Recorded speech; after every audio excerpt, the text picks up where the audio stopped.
Bismillahirrahmanirrahim. Assalamualaikum warahmatullahi wabarakatuh. Hamdan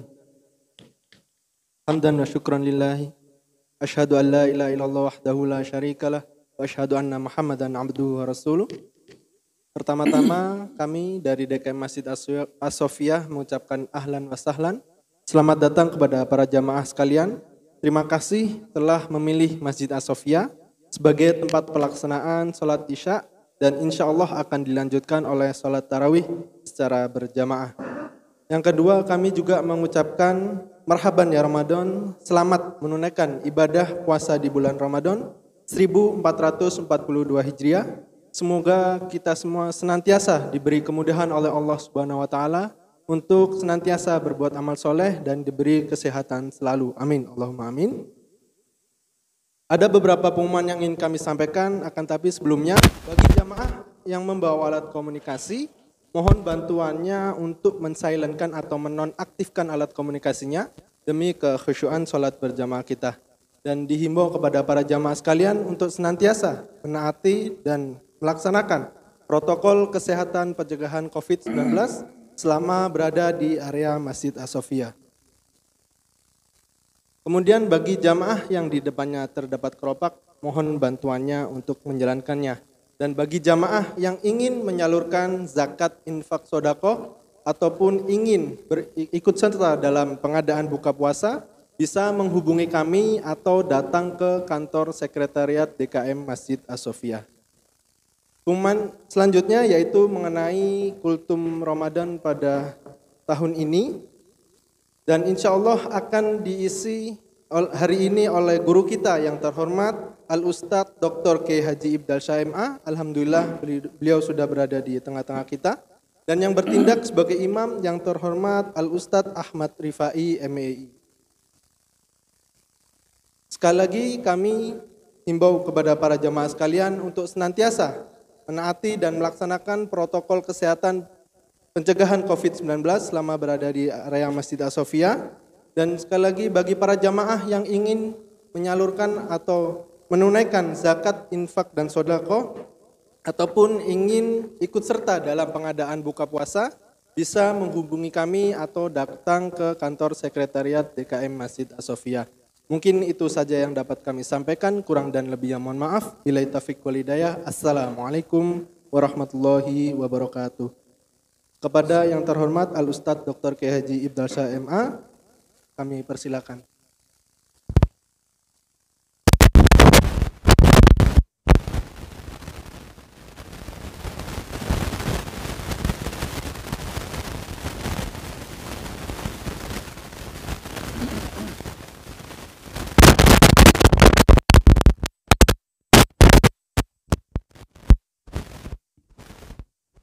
Assalamualaikum warahmatullahi wabarakatuh.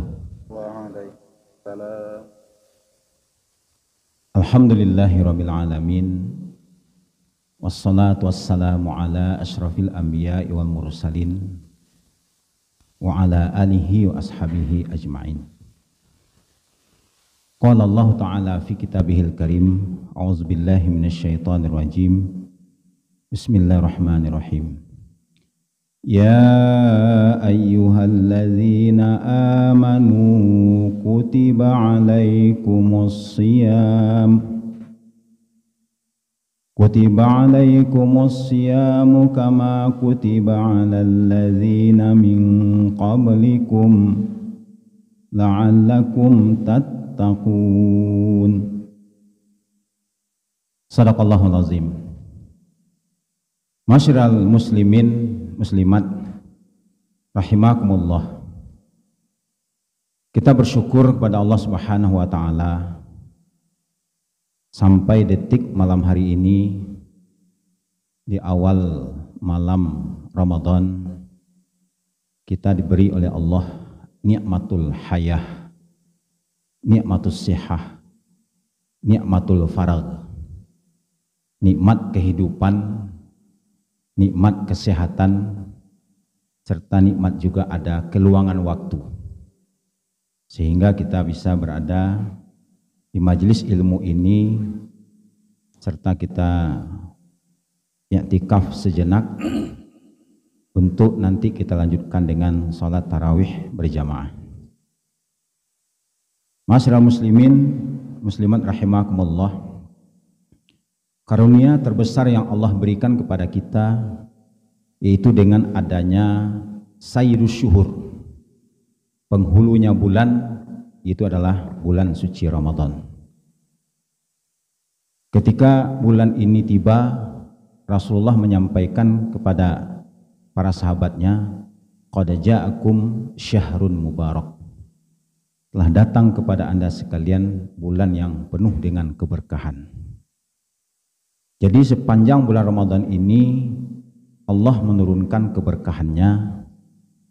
Yang pertama adalah Allah berikan maghfirah, ampunan seluas-luasnya kepada hamba-hambanya yang berada dalam bulan suci Ramadan.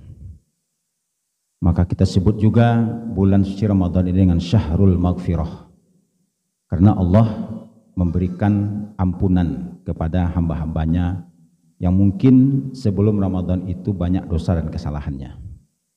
Kita menyadari bahwasanya siapa saja daripada anak keturunan Nabi Adam pasti pernah melakukan kesalahan, pernah melakukan dosa. Sampai Nabi pernah mengatakan, kullu bani Adam khata'. Semua anak keturunan Adam itu adalah khata', wa khairul khata'in at-tawwabun. Dan sebaik orang-orang yang bersalah itu adalah yang mau bertaubat. Maka peluang Ramadan ini adalah bagaimana kita memperbanyak ucapan-ucapan taubat, yaitu ucapan istighfar, astaghfirullah atau astaghfirullahalazim wa atubu ilaih. Ma'asyiral muslimin rahimakumullah. Kemudian yang kedua, bulan suci Ramadan ini salah satu peluang bagi kita untuk meraih suatu prestasi, predikat atau status di hadapan Allah, yaitu menjadi orang yang muttaqin. Orang yang muttaqin ini di dunia ini mendapatkan banyak sekali kemudahan-kemudahan yang diberikan oleh Allah dan dibukakan pintu rezekinya. Ada ayat yang menyatakan, "Ayyattaqillaha yaj'al lahu makhraja wa yarzuq min haitsu la yahtasib." Barang siapa yang bertakwa kepada Allah, maka Allah akan berikan solusi dari setiap persoalan kehidupan yang dihadapinya. Hidup kita ini tidak akan pernah terlepas atau terbebas daripada ujian. Karena hakikat kehidupan ini adalah ujian. Nanti penilaiannya nanti dari akhirat. Allah akan menilai kita dengan mempertimbangkan semua amal perbuatan yang kita lakukan, di mana nanti ada namanya mizanul amal.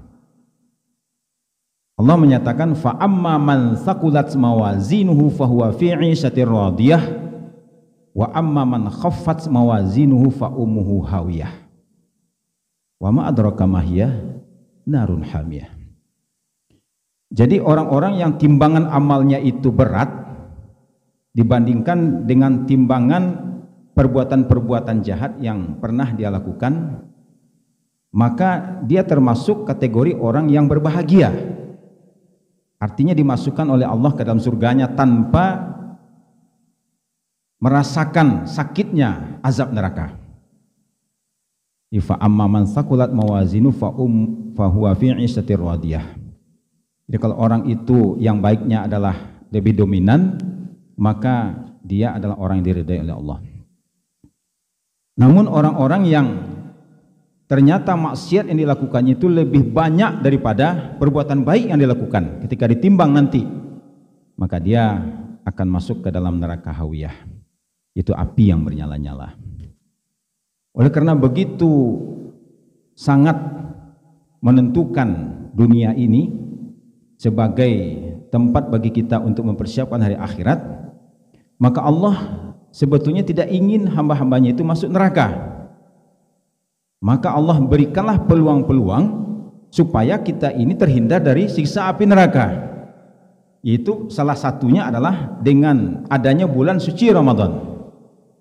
Karena ketika seorang hamba itu menerimanya dengan penuh ketulusan hati dan kemudian menjaga hal-hal perkara-perkara yang dapat merusak daripada ibadah puasanya itu, maka diampuni semua dosa-dosanya. Rasul mengatakan dalam hadisnya, man shoma ramadhana imanan wahtisaban ghufira lahu ma taqaddama min dzambi. Barang siapa yang melaksanakan ibadah saum, ibadah puasa dengan penuh keimanan, jadi dia melakukan itu karena panggilan iman, maka yang diseru oleh Allah itu kan orang yang beriman. Ya ayyuhalladzina amanu. Jadi orang berimanlah yang bisa menyambut ya panggilan surat Allah itu. Kemudian yang kedua, wahtisaban. Ihtisab itu kan dari kata hasaba, itu memperhitungkan. Artinya betul-betul kita berpuasa itu memperhitungkan hal-hal yang dapat merusak nilai ibadah puasa kita, maka kita tinggalkan, kita jauhkan. Jangan sampai nanti kita termasuk kategori orang yang disebut oleh Rasulullah, kam min shaimin laisa lahu min siyamihi ilal ju' wal atas, atau rubba shaimin laisa lahu min siyamihi ilal ju'.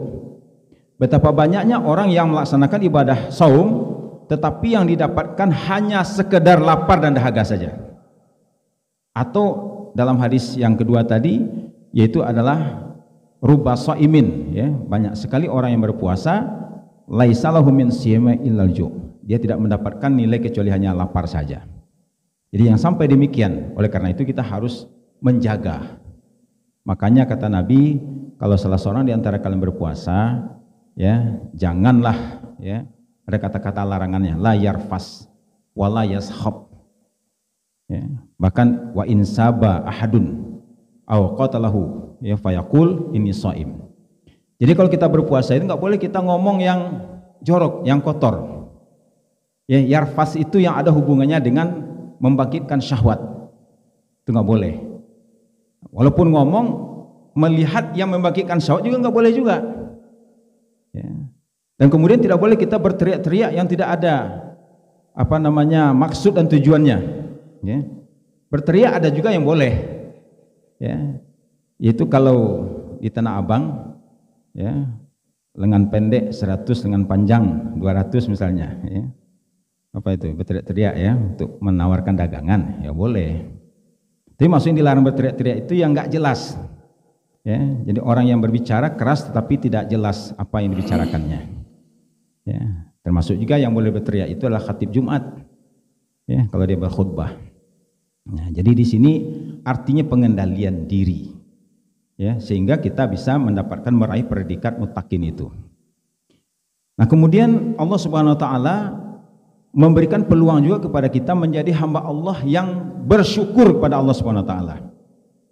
Apa yang perlu kita syukuri? Karena Allah telah menurunkan suatu pedoman hidup yang menghantarkan kita kepada kebahagiaan dunia dan akhirat.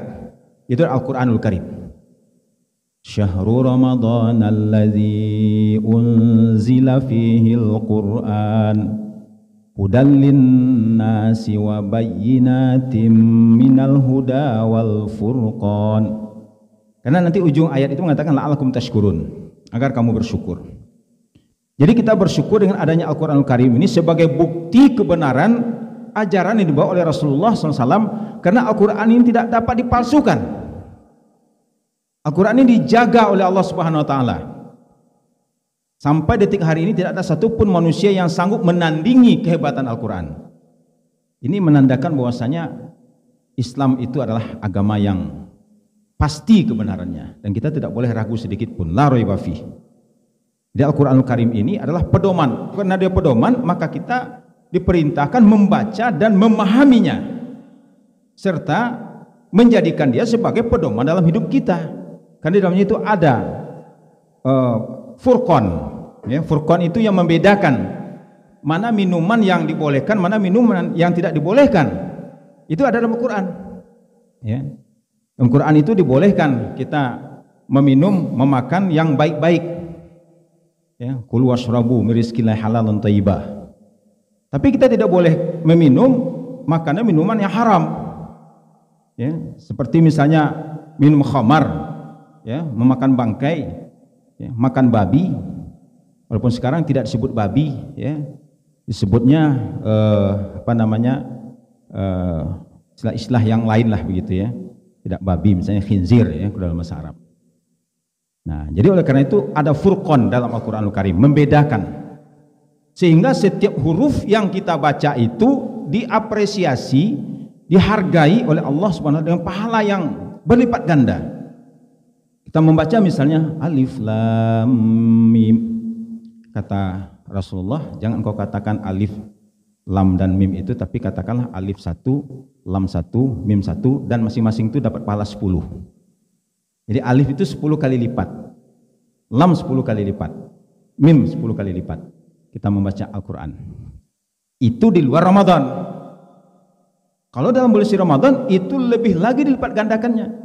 Semua amal ibadah yang sifatnya nafilah, nawafil, tatawu, atau bahasa kitanya sunnah, ya, sunnah dalam pengertian lawan dari fardu ya. Karena kata sunnah itu banyak pengertiannya, tergantung kondisi atau dari sisi apa kita membahasnya. Ya, jadi sunnah itu ada dalam pengertian hukum, ma yusabu ala fi'lihi wa la yu'aqabu ala tarkihi. Itu sunnah artinya. Kalau kita kerjakan dapat pahala, ditinggalkan nggak berdosa. Contohnya apa? Salat tarawih. Ya. Kalau yang fardu salat isya, ma yusabu ala fi'lihi wa yu'aqabu ala tarkihi. Diberi pahala melaksanakannya dan kemudian disiksa, diazab orang yang meninggalkannya. Itu dari segi hukum ya, 5 itu. Ya, ada wajib, ada sunnah, ada haram, ada makruh, ada mubah. Ya, mubah. Nah, kalau di sini maknanya itu sunnah itu adalah nafilah, tatawu. Ya, jadi amalan-amalan yang sifatnya suplemen ya, untuk melengkapi yang wajib.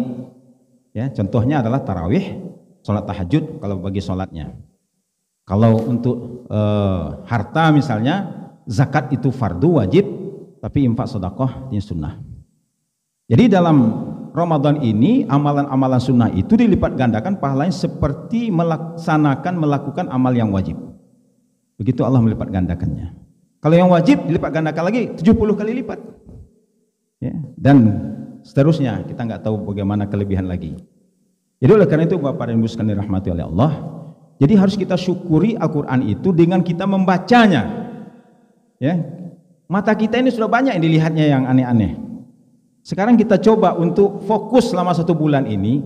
Mudah-mudahan 1 bulan ini mata kita ini terjaga daripada maksiat, fokus hanya kepada ketaatan kepada Allah Subhanahu wa taala, diselamatkan nanti. Ya, mata kita menyelamatkan. Kenapa? Karena banyak orang masuk neraka itu karena tidak mampu menjaga matanya. Ya. Karena Al-Quran dikatakan walaqad zara'na li jahannam katsiran minal jinni wal insi lahum qulubun la yafqahuna biha wa lahum a'yunun la yubsiruna biha wa lahum adzanun la yasma'una biha ulaika kal an'ami bal hum adall ulaika humul ghafilun. Karena tidak bisa menjaga pikiran, mata, telinga, ya, sehingga masuk ke dalam orang yang merugi, ya, orang yang melampaui batas, ya, orang yang tidak memperhatikan nilai-nilai kebaikan, maka dia mendapatkan azab. Oleh karena itu ma'asyiral muslimin rahimakumullah, Al-Qur'anul Karim kita akrabi selama bulan suci Ramadan. Dan kemudian yang ketiga adalah bagaimana kita menjadikan diri kita selalu dibimbing oleh Allah. La'allahum yarsyudun. Jadi ada 3 istilah dalam ayat itu, la'allakum tattaqun, la'allakum tashkurun, la'allahum yarsyudun. Wa idza sa'alaka 'ibadi 'anni fa inni qarib ujibu da'watad da'i idza da'ani falyastajibu li wal yu'minu bi la'allahum yarsyudun. Jadi agar kita mendapatkan bimbingan, caranya bagaimana? Berdoa. Jadi Ramadan ini isi dengan doa, semua doa. Doa keselamatan diri kita, keselamatan anak-anak keturunan kita, dan kemudian masyarakat kita, negara kita. Ya, karena negara kita juga sebetulnya terancam juga sekarang kalau dari segi politik. Hanya untungnya saya kita nggak tahu sejauh mana begitu. Jadi secara ekonomi kita sudah melihat dampaknya. Ya, secara politik ya wallahu alam nanti. Ya, oleh karena itu doa-doa kita. Kenapa? doa adalah senjatanya orang yang beriman, yang terkadang tidak digunakan. Ya, jadi doa silahul mukmin. Ya, senjatanya orang beriman. Ya, karena yang menentukan semua seperti sekarang ini, ya, COVID-19 kan kita tidak tahu, ya, kena atau tidak kenanya.